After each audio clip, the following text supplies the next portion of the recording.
Now it's a pleasure to introduce my friend and longtime editor, and I can tell you he's a very good editor because he used to edit a lot of my stuff. Seiler is the editor-in-chief of the Times-Union.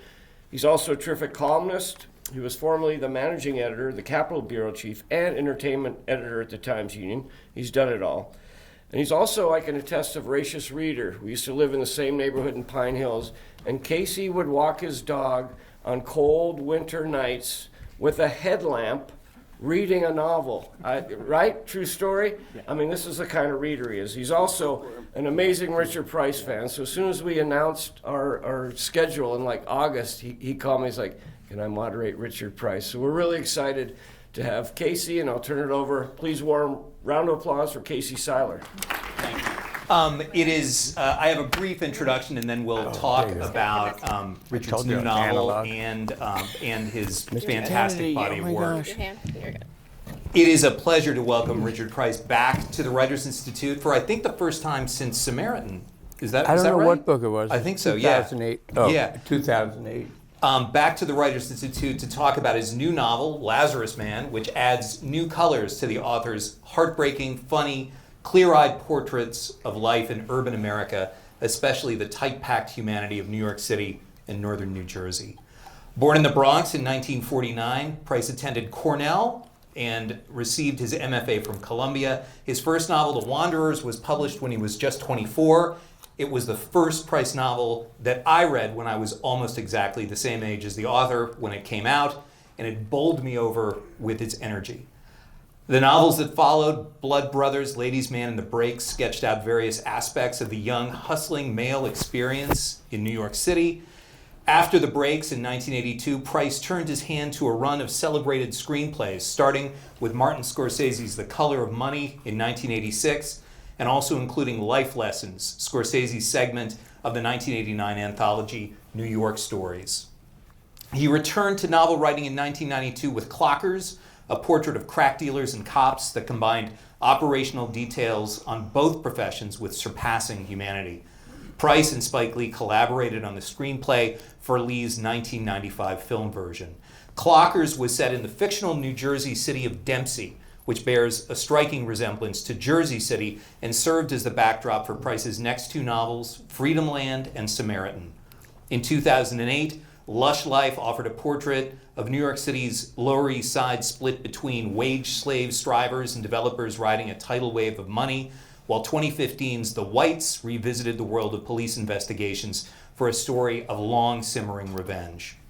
The impact of the Dempsey novels could be felt across the culture, including in the work of writers such as the journalist turned TV impresario David Simon, who tapped Price and a murderer's row of other great crime writers to work on HBO's The Wire, and more recently on The Deuce. His screenwriting work has also included projects as diverse as adaptations such as the Russia-set Stalin-era murder mystery Child 44 and HBO's take on Stephen King's The Outsider, as well as The Night Of, a remarkable original limited series crafted by Price and Steve Zalian.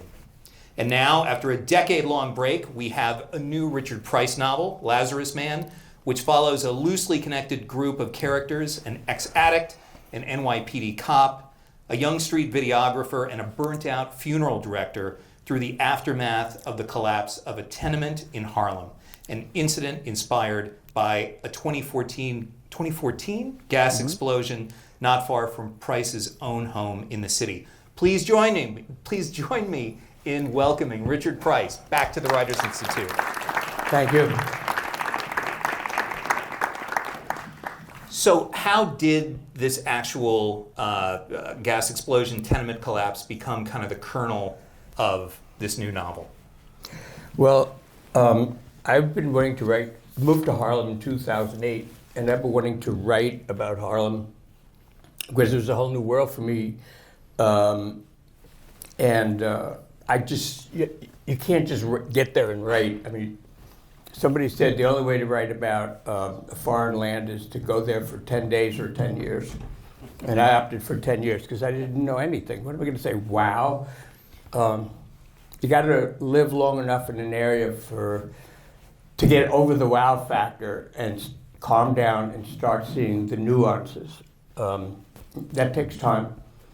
So I always say that I started this book in 2008. I did a lot of other stuff. I wasn't just sitting there staring at a yellow lined piece of paper.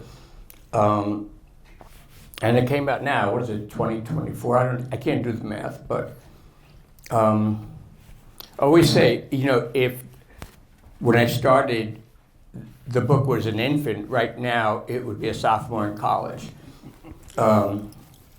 It looks like a simple book, but I just couldn't figure out how to do it. What was the question? The collapse. Yeah. So I live on 129th Street. A building collapsed on 116th Street. It was a 5-story tenement, and it just pancaked. It was a Con Ed gas leak. And when that building collapsed, 13 blocks north, I felt it in my bones. I remember it was in my jaw. So I have a habit of going to anything that's happening. And so I immediately went down there and just hung with the people.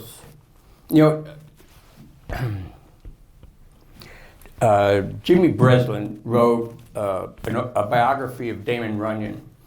And what he said, Damon Runyon did what all good reporters do. He hung out.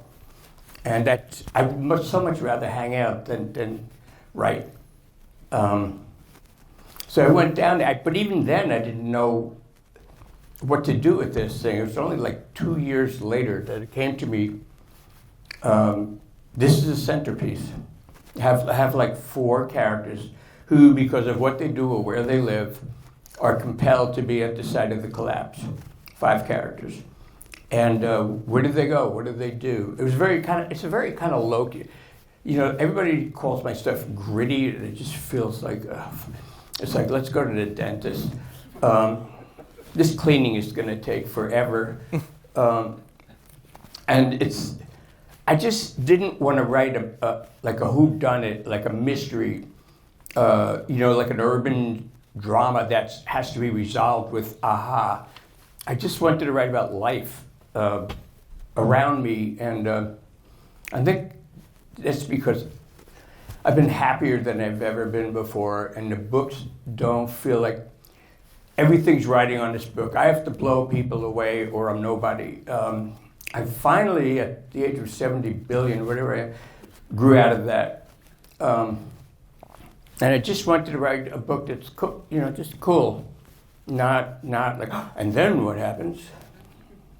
Yeah, since Clockers, as you note, all of your stories have been the plot has been kind of wound around a crime. Either a murder in Clockers, a child abduction alleged in Freedomland, beating in Samaritan, and of course various killings in the Whites and Lush Life as well.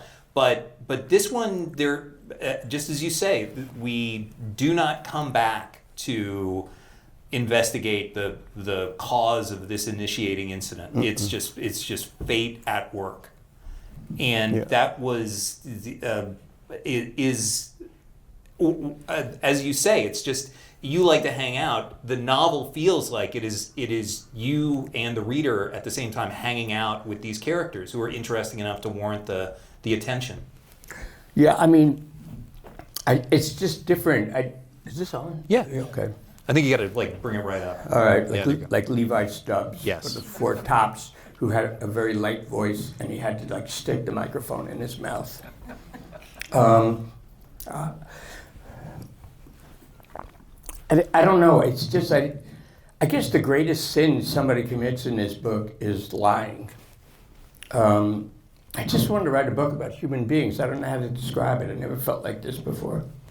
But it just felt right. It's basically like 4 ships passing in the night, crossing paths all around this collapse. And that's all I wanted to do. Do you think of it as your kind of most merciful novel? You note that there are no kind of vast sins here. There are sins all around, but they're all pretty low level. But at no point in the book, as a reader, did I want anything but redemption and good to to be visited upon these characters. Yeah, I mean, nobody's a bad guy. I mean, that's probably why I didn't get a movie deal for so long. You mean in your early novels? No. In this book, nobody. They needed a page turner, and I've turned all my pages. I'd rather be Tina Turner than a page turner. And at this point, the thing is, I have been happy. I live with a woman I love, and it just took a lot of I stopped grinding my teeth at life, and it's a good life, and that could really mess up your writing. I remember at one point, David Simon told me that he was doing a show. It probably wasn't for HBO because this sounds much dumber than HBO. He was on the phone, one of these octopus phones where you have 8 people around a conference table and Dr. No is speaking to you. And the criticism was, there's so much conflict in this. And he said, well, it's a drama. You cannot have a drama if there's no conflict. And then there was silence for about 30 seconds. And the person said, yeah, but there's so much of it.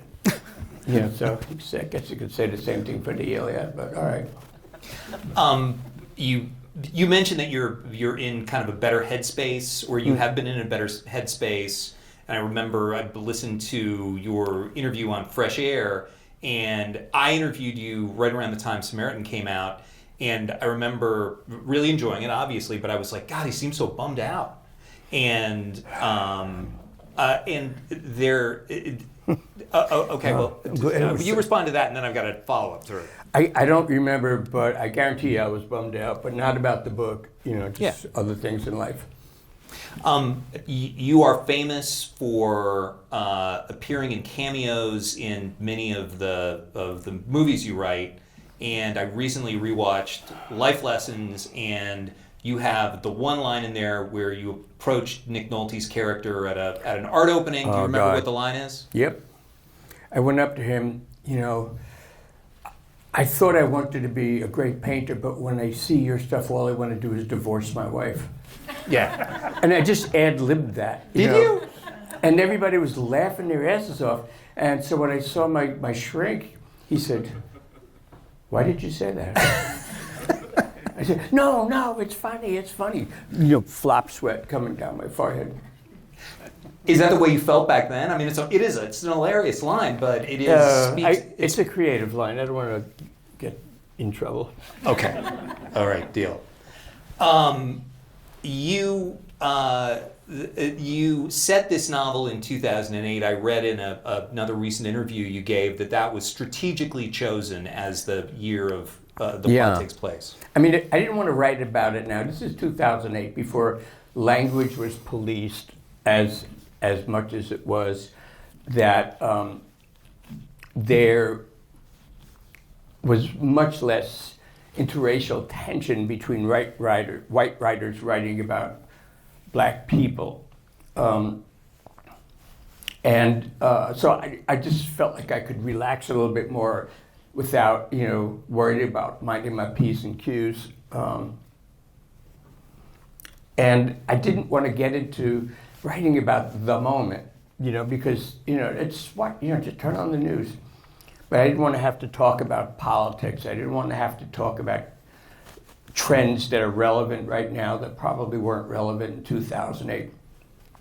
And in 2008, when I first moved uptown, Harlem was a different place. It was like the dawn of whatever gentrification was to be. And it was much more what people thought of Harlem or think of Harlem at that time. I mean, it still is. I mean, everybody says, "Oh, there's more Japanese people than African Americans," but it's bullshit. I mean, Harlem is Harlem. It'll always be. But it feels like you do see a lot of Swedish people walking around with those twin baby strollers.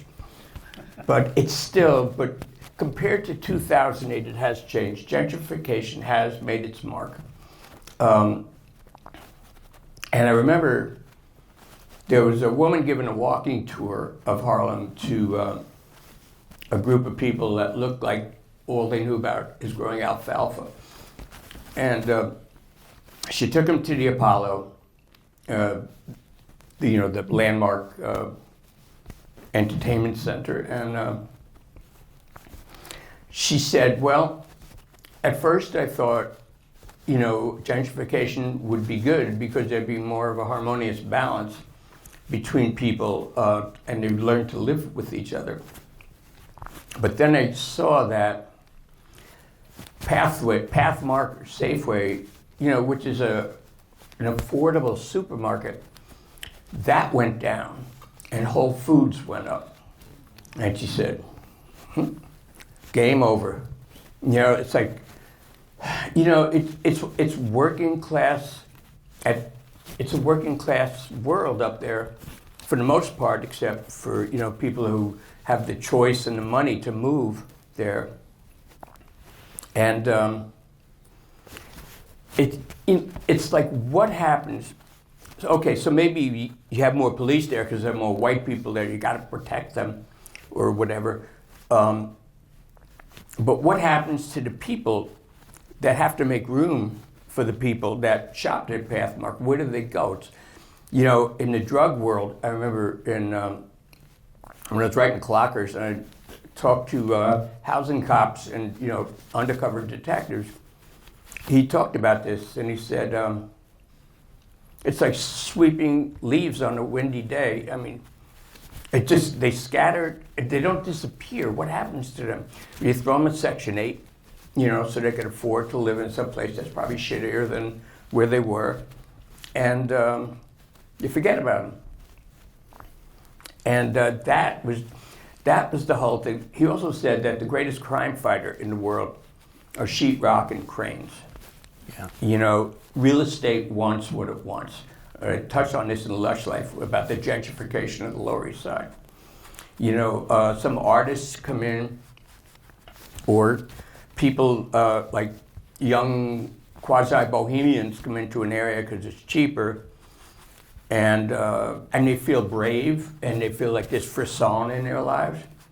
And everybody sort of gets along with everybody else at first because everybody is a little bit of a bafflement to the other. But then when you got a bunch of bohos there, somebody's going to want cappuccino. And so somebody's going to open up a shop, and there's going to be cappuccino fumes coming out the door. And some realtor, the minute he smells that cappuccino fumes, it's like in a cartoon, where somebody levitates off the ground with their nose wafting in this cloud. And all of a sudden, real estate takes over, and everybody is out. Everybody out is the originals, the bohemians. It's all about. I always feel like gentrification is violence. Real estate is violence, and I didn't understand that at first. But when Pathmark went down and Whole Foods went up, like she's right, game over. Do you think you mentioned that you wanted to kind of be able to step around a lot of the kind of potential racial landmines there? Do you think Clockers is a book that if you were thinking of approaching it today, you might be like, God, I don't know, man. Well, I thought about that, and I was wondering, would somebody want to publish that book? Because the language is pretty graphic, and I felt like, would somebody publish that? And all I could say is that the difference between Clockers and this book, other than the fact that Clockers sold 1 billion compared to like a paperback of this book, is I took out, by reflex, I took out some of the offensive language that I felt free to use in Clockers. And I mean, that's the basic took it out of Lazarus Man, you mean? Yeah, I did. I mean, the only responsibility an author has to his characters, no matter what their ethnicity or their age or their politics, is to make them as three-dimensional as you can. if you write characters that right over the home plate of the cliche of a character like that, then you deserve whatever happens to you. But you just have to respect everybody you write about. You have to, even if they're bad guys, you have to like them enough to spend time with them, to create them in all their nuances. I admitted, well, I don't want to tell that joke. Moving on. You've spoken before about the fact that by the time The Breaks came out, your fourth novel, Yeah. you were pretty much kind of bored with plumbing your own experience or the experience of kind of those immediately around you for your novels. Is that a fair way to say I it? just felt like I published 4 books by the time I was like 30, and my information came from what I knew of myself, and I wrote myself into a corner, and I felt like I wouldn't even show. My therapist is going to fall asleep trying to read this. It's like, yeah, I know we covered it. Oh wait, there's more pages, and I felt that way too. And I always had offers to go out. I also developed a cocaine habit, which is, boy, if you're having trouble writing anything of consequence, the surefire cure is become a cocaine addict, where you can't put 3 words together and that makes sense. So I started doing screenplays because producers were always interested in my books, always for the wrong reason, because of the dialogue. But actor will give you dialogue. And I just said, I have to write. So I might as well, listen, if I'm a cocaine addict, I might as well write screenplays. Then giving up cocaine was a lot easier than giving up screenplays. Please explain.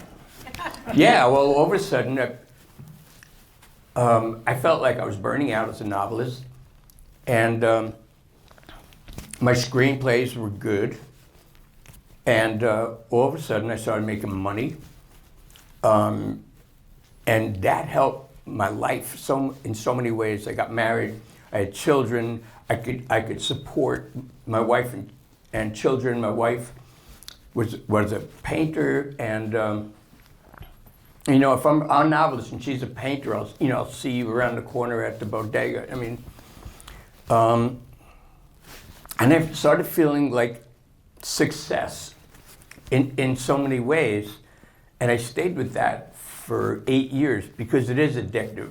All of a sudden, and for the most superficial reasons, like, oh, Mr. So-and-so hotshot, that your mother used to love when she was a teenager, the big movie star, he would like to meet with you. Oh, really? And so, you get addicted to how people want to work with you. You get addicted to, like, money coming in, like, I felt like I should go to a club and, throw around those champagne bottles, and everybody gets into a fight at the end and gets dragged off to jail, but they have high-priced lawyers. But a lot of inherent self was healed. And I was doing the script for Sea of Love, which Al Pacino played a detective. I didn't know anything about cops or detectives. But somebody hooked me up with this detective who was also a card-carrying SAG member. And he said, listen, I'll show you anything you want to see, but all they ask is you get me into the audition if they ever make a movie out of this. Well, the deal was made, and he got in the movie, got in a couple of movies. Anyways, that's not the point. And I found myself in the back of an unmarked police car in Jersey City. And it's not like I'm pro-cop or anti-cop or, I'm on the cop side, I'm groupie. I found out like cops are like people, they're assholes, and there were some very subtle minds out there. But what I also found out is if you're in a police car, you go to where a police presence is required. And it's the difference, and you see things that you would never see otherwise. And it's like of life. It's not like, oh, look how a cop does this. it's like, what is the issue? What's going on here? What does it say about the larger picture? And I always use the analogy that before I had this experience of seeing what I couldn't see because I wasn't allowed to see. Before that, my books were kind of like standing on the shore, trying to write a book about the ocean. But all you see is the ripples, a couple of like sailfish or flying fish or some other fish. The dapple of the sun.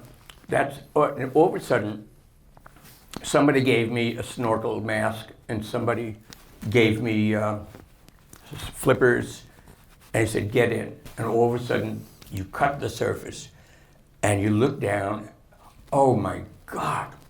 And that was the eye-opener for me in terms of first police, then because of police I made connections, I hung out with the police, and then I hung out with anybody who would have me. It was like a big mosh pit for me. And I just love learning stuff. I mean, here's a SUNY story. I used to teach at Binghamton in the late 70s. And all my students, undergraduates, and they were supposed to write stories for me, but they all felt like they watched too much television. And they didn't know what the hell they were talking about, writing about this and that. So, I saw you're a fan of Kojak. And it finally dawned on me that people think their own lives are not valid grounds for literature. Well, just try writing and see what happens about your life. And the writing picked up because all of a sudden they were writing about things that have happened to them. It wasn't reporting, it was fiction. But all of a sudden there was an urgency in the writing because I want to tell you what happened that day, as opposed to, well, I'm a narco, the writing got better. They stopped being self-conscious about how good their sentences were. They were more focused on story than finish, and writing a good paper. You get somebody eager to tell a story, the writing will be better for that person. So I told them, that old cliche, write about what you know. So they did, and the writing got better, and everybody was happy. Next term, I'm out, and John Gardner comes in, who's, I don't know if the faculty knows him, but I don't know how many people read him now. And he took my place. And the same students continued to write what I was telling them, write about what you know. And all of a sudden he sees these papers, and he says, what is this shit? I said, well, Professor Price told us to write. Who cares what you know? You're 18, you don't know anything. Make shit up, use your imagination. Which is why Tom McGuane once said, I've done a lot of horrible things in my life, but I never taught creative writing. So. Okay, fair question. How many people here have read a John Gardner novel? Raise your hand. All right, a couple of hands. Grendel is a Beowulf legend from the point of view of the monster.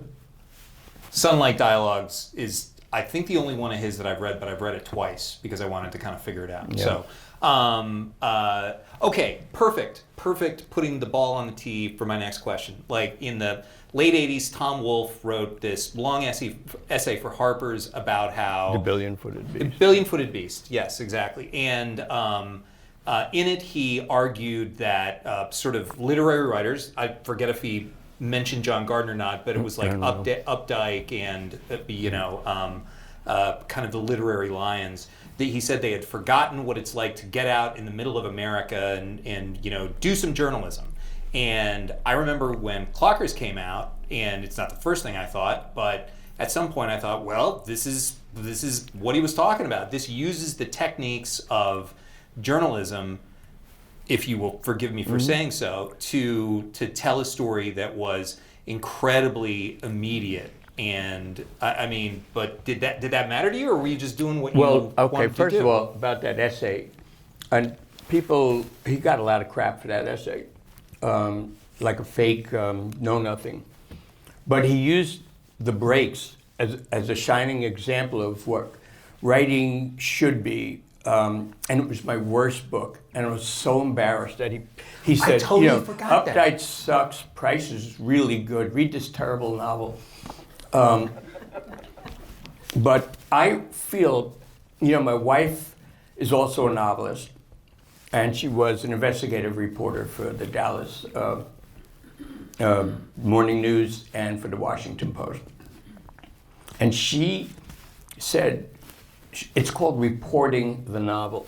You go out there because the answer to write about what you know is, well, if you don't know anything, what do you want to know about? Go out and learn it. That becomes part of what you know, and that thing can spread and spread until it's an ocean of what you know.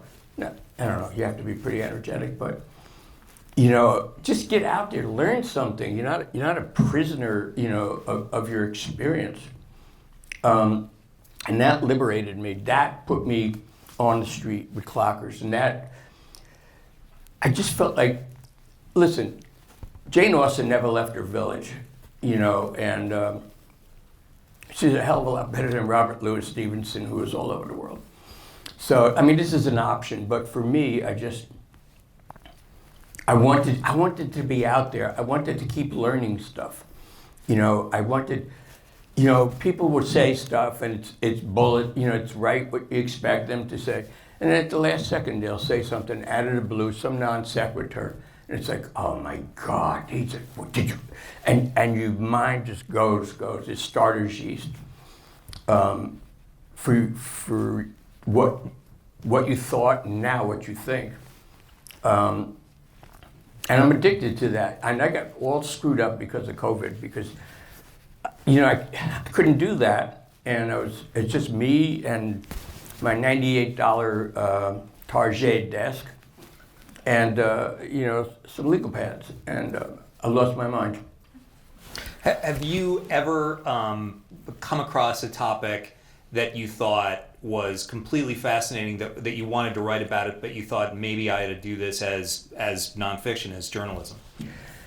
Well, Freedom Land was a novel based. It's about a woman whose child dies, and she's white, and she was in love with this black guy. And he broke up with her that night. The kid was mad because she left him alone, and because she was so desperate to be in the car with him and talk. And to teach her a lesson, he drank stuff that he knew he shouldn't. And when she came up, he was dead. First thing she does is blame his death on a black guy. This is based on Susan Smith, who had drowned her kids in South Carolina, who she had two toddlers. They were strapped into the back seat of a car, and she pushed the car into this man-made lake in Union, South Carolina. And she said, black men did it. And Al Sharpton, I had a meal with Al Sharpton through mutual people, and in terms of Susan Smith, he said, black man did it. That's the hottest item in the store. We can't even barely keep it on the shelves, it goes so fast. People were so ready to believe that. And so I moved it up to the DMZ between Bayonne, New Jersey and Jersey City. Jersey City is a lot more non-white. Bayonne, because it's like a peninsula. It's at that time it was mostly white and wanted nothing to do with Jersey City.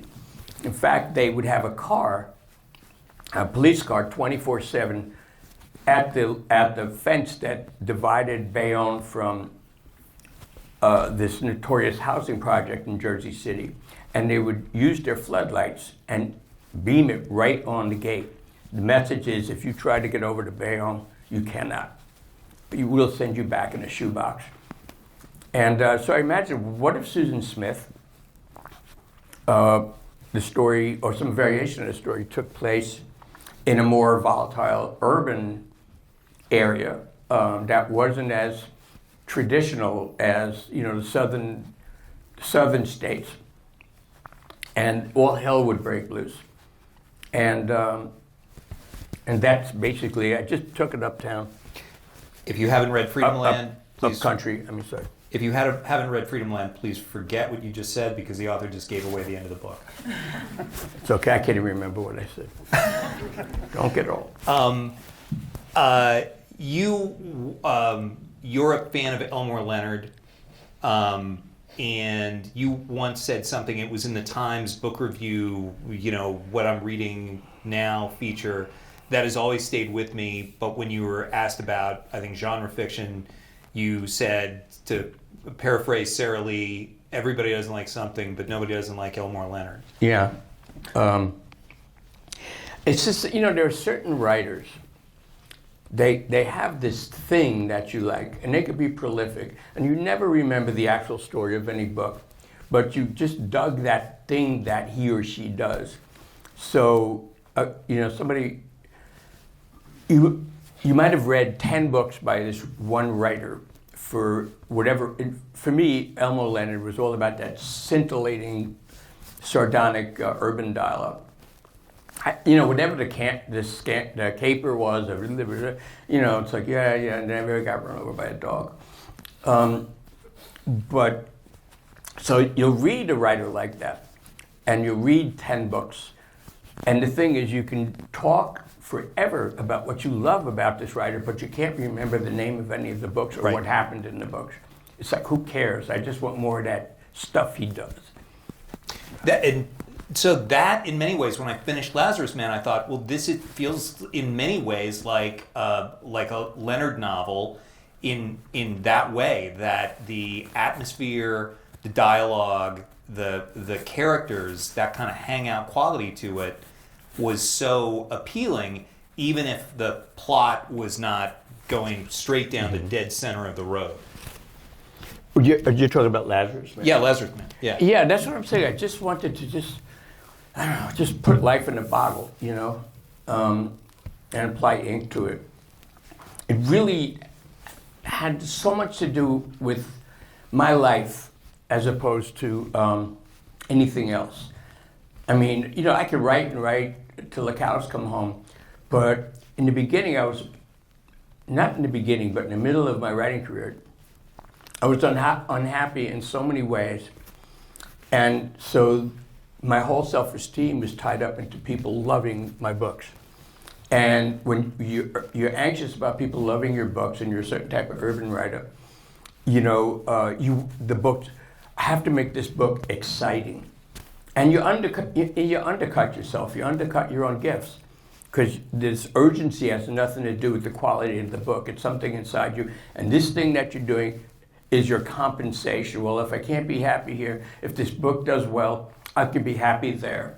And it's not really healthy at all. And I just lost all of that. Goddamn happiness. So I have one more question, and then I hope we'll have some from the audience. You, for the last 33 years now, I guess it is, you have been working in kind of the writing social realist novels. No? Yeah. Okay. No, All right, okay. well, listen, you can call it social realist because there's a lot of observed detail inside a city that's predominantly less than middle class. But to me, when I was in high school, I loved social realism because it's the first time that somebody was writing stuff about the city that I could relate to. Because, I'm saying shit I said like 40 years ago, so I'm sorry about this. Hope everybody here's under 40.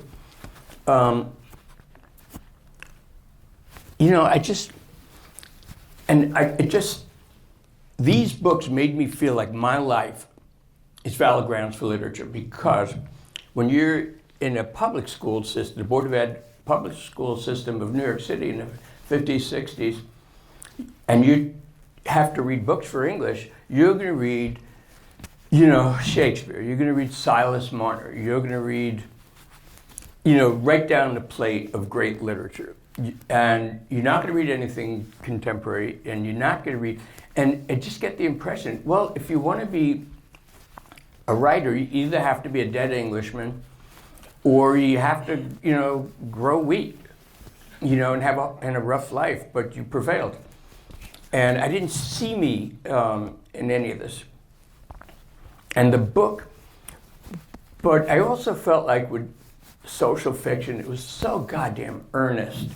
It's a little bit like chopping wood, and there's a message in everything. Somebody sweating, the sweat is a message, and every humiliating detail is duly noted. And after a while, it just felt like clunk, clunk, clunk. And then I read Hubert Selby's Last Exit to Brooklyn when I was in high school. And I'm not expecting too many people to know like Last Exit to Brooklyn, but what he did was he took that same subject, those same people, and he loved jazz, and he hung out in the village with all these he wasn't a hipster himself, he was nuts. But he adapted from music this bebop rhythm in his prose that it was the same thing, but it flew, it floated, it lifted off the page. And I said, I want to be this guy. And that he was the guy that brought me to a solution. And there was a comic that probably nobody ever heard of, Lord Buckley, who did like a lot of hipster monologues. Lenny Bruce with his pauses. I read just the transcripts of Lenny Bruce acts, and I could see, he would go off subject. He would, there'd be like a lot of ellipses, and they all flew. They were all slightly, their toes were off the ground. And this is the style that I wanted to do. I mean, and I remember when The Wanderers came out, I was a kid basically, and the Houghton Mifflin said to me, well, we want to send this book out to see, if we can get any endorsements, blurbs. I said, well, who do you think we should send this out to? And I said, Hubert Selby. Not ever thinking that. See, I also thought if you published a book, even if you're bebop, you wear a long trailing coat and you have a monocle, and you have the Kohinoor diamond up your ass. I mean, because I just didn't know anything. And he was like my Willie Mays. It's like I asked a Little League kid, well, if you could have a coach, who would you like to coach with? Mickey Mantle. And all of a sudden I'm sitting in the office, and the publicity director comes in, and she says, Hubert Selby's on the phone. He wants to talk to you. And I went, my heart just started pumping Kool-Aid. I mean, what? And so I puffed myself up. I got on the phone. I was about to say, hello, sir. I admire your works greatly. And this guy on the phone goes, hey, Richie, how the fuck are you? That was one hell of a book. And these people. And he was kind of like my mentor, but anyways. Okay, I take back the term, but I will stick with, let me rephrase, that your books are based on observed life about people who are caught up in systems that are destroying them in some ways. Is that fair? Yeah, but it's not like, the thing about social realism is it's got no humor. It's too... I'm going to keep asking this question a couple of ways. I keep thinking of Teddy Roosevelt reading The Jungle by Upton Sinclair and throwing up his breakfast. It was about meatpacking in Chicago at the turn of the 20th century. And out of that, I think he started the FDA, Food and Drug Administration. Anyways, I wasn't burning. I didn't have like my book in one hand and a raised fist exhorting a crowd with my sleeves rolled up. I just wanted to have fun. I wanted to like what I'm writing. I just wanted to have. I wanted shit to be funny, but serious, but funny serious. But seriously. But what happens to so many of the characters is heartbreaking. Even the ones who earn redemption, it's hard. And so here's my point. Like we're living through this kind of political moment in this country right now. And Clockers isn't about Reagan era drug policy. Lush Life is not about tax incentives for real estate developers in Manhattan or anything like that. But I know where you're getting. Okay, like how. Okay, but here's the thing. Yeah. The old cliche: if you want to send a message, go to Western Union. The trick is, for me, was to write about the worm's eye view. There's a whole great war going on. And the generals are in the tents and this and that. And, there's some guy in the trench and he's small talking. And if you faithfully just forget about the big picture, it'll naturally come if you find the right people in their small lives who, in their own way, unwittingly tell you the big picture. That little cell of casual moments will metastasize into a whole world, but you don't ever go for the center of the world, because then okay, forget you. I'm not reading you. I'm reading the New York Times. You have to be artful. You have to let the big picture sneak up on people, and. It's not like, I do this consciously, but that's what I do. All right, that's all I got. Any questions from the audience? Yeah. My burgers. Sure. So earlier you talked about developing characters and how you have to almost like love your characters in a way and appreciate them even if they are like horrible human beings that you've written. So I was just curious, like in Lazarus Man, like did you have like a favorite character that you developed? Yeah, but if people didn't read the book, I don't know if it would make any difference to them. But I'll answer it. I like there's a detective, there's a community affairs officer, and she's about 40, and because of this catastrophe, this physical catastrophe, she has to go down there. Because she knows the people in the neighborhood and she has to help them. Her job is to keep people calm. And sometimes you write somebody and you have a rough idea of where you're going to go with this character. But then you write it and all of a sudden it's like, oh no, I see what she's going to do. You can do so much before you write. And she just evolved into, her story is her on and off again relationship with her husband, ex-husband, going to be ex-husband. She doesn't like her kids. And it just evolved like that. I always use the example of when, was a doctor once said, outlining isn't writing, research isn't writing, reporting isn't writing, writing is writing. And it's like Lamaze classes. Okay, you're gonna have a baby, so you're responsible, dad and mom. You take Lamaze classes. And you lay, okay, this is what's gonna happen when she's on the table. And all of a sudden it's like, get this fucking thing out of me! And you're, and you're running out of the room. It's like, wait, and cesarean time. But it's a little bit like you prepare, but something's going to happen that you can't anticipate, and because it's something you never anticipated, it's going to be good, because it's organic, because it's coming out of you. Broke the line with your pen, you created words. This character's walking around, and all of a sudden you see things, have insights that you can't have until you put the words down. There was a writer. Once again, the Ulsters, Alan Silito, and he wrote The Loneliness of the Long Distance Runner, and he wrote a book called Saturday Night and Sunday Morning, and it's about It's in the north of England. It's a working class area. And he wanted to write about a sailor who's in a bar. And he's getting a little high and a little aggressive.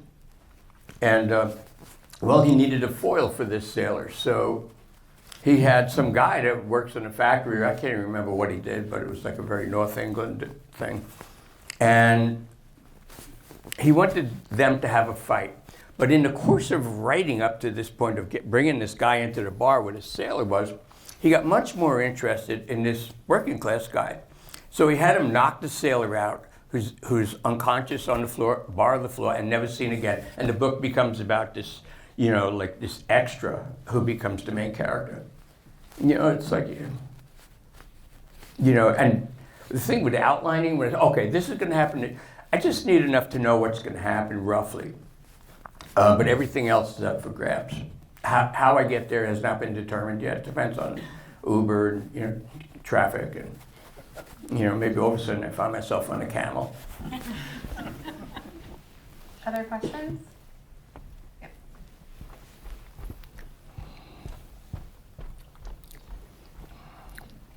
You mentioned that this book was difficult or had some difficulties in the writing process. So how did the difficulties you had to deal with writing this book differ from difficulties with other works that you worked on? Well, the difficulties, life intruded. You know, I found myself divorced with college-age kids, and it was really a bad and bloody divorce, as all divorces are. I love that word, amicable. Oh yeah, but you know what? You know that $10,000 from my uncle. I'm his niece. You're not.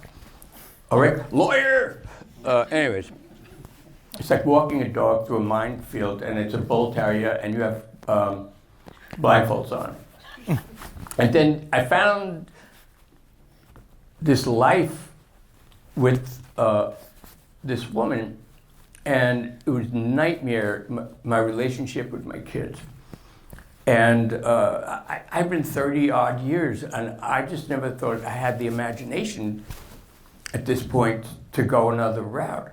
But you know, it's like you fall in love, and next thing you know, you're standing on the lip of the swimming pool, and somebody says, someday we're gonna swim, I gotta get out of this, I'm gonna swim. And then somebody comes around and just you know, pushes your back, and all of a sudden you're flopping and then you're swimming. Thank you. But it took 2 years or 3 years to just adjust to all the things going on in my life, good and bad. And then I needed to make money, so I had to do the stuff that makes money. I had to do screenplays. I got involved. I did TV series, and I kept coming back, and I kept feeling like I didn't have enough authority to write about this world. And then, thank God, the screenwriters strike took place for a whole year. I couldn't make money. Oh, might as well write this goddamn novel that started out as an infant and is, you know, now, you know, going into the military. So I really put the push on, but something about this novel I found intimidating. It's very simple, the book, but somehow to get me to feel like I could write this, I had a right to write this, you know, and the excuse of, oh, I need to make money. It was like so happy I had to stop. So, you know, like that's what, it wasn't the book, it's like my brain in a new world of so many new worlds. Yeah, I'm just curious, I'm a big fan of Honoré de Balzac, and you do the same thing he does in many ways, which is you capture in very great detail exactly what's happening among a group of people at a particular time. And I wonder how much of that is intentional or how much of it is just that happens to be the way your mind works and what interests you. It's a little bit of both. I mean, I know I want to do something in that vein. And then, you know, some reflexes take over. You know, but I'm attracted to that group of people. But I'm going to write in ways I don't know what to do until I write and see where the writing goes. Because, you know, they're like golem.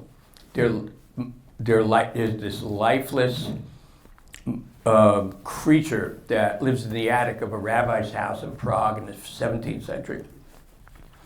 And the rabbi has to carve chai, which means life, into the forehead of the golem, at which point the golem gets up and, you know, roams Prague in order to protect Jews from pogroms and this and that. And at the end of the night, he calm. It was the first Superman.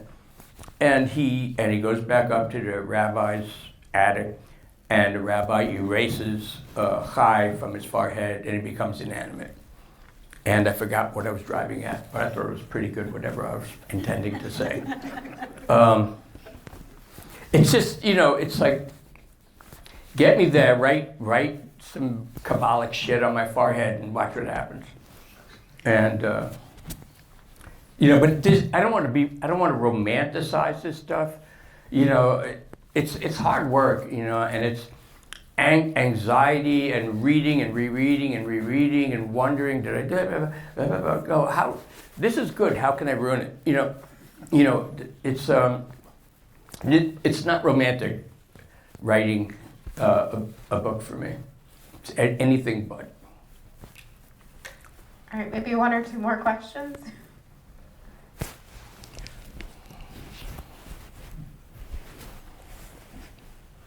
So, have you ever hung out with people or an issue or a place that you really wanted to write about, but it stymied you and you couldn't? So Yeah. What's the best book you never wrote?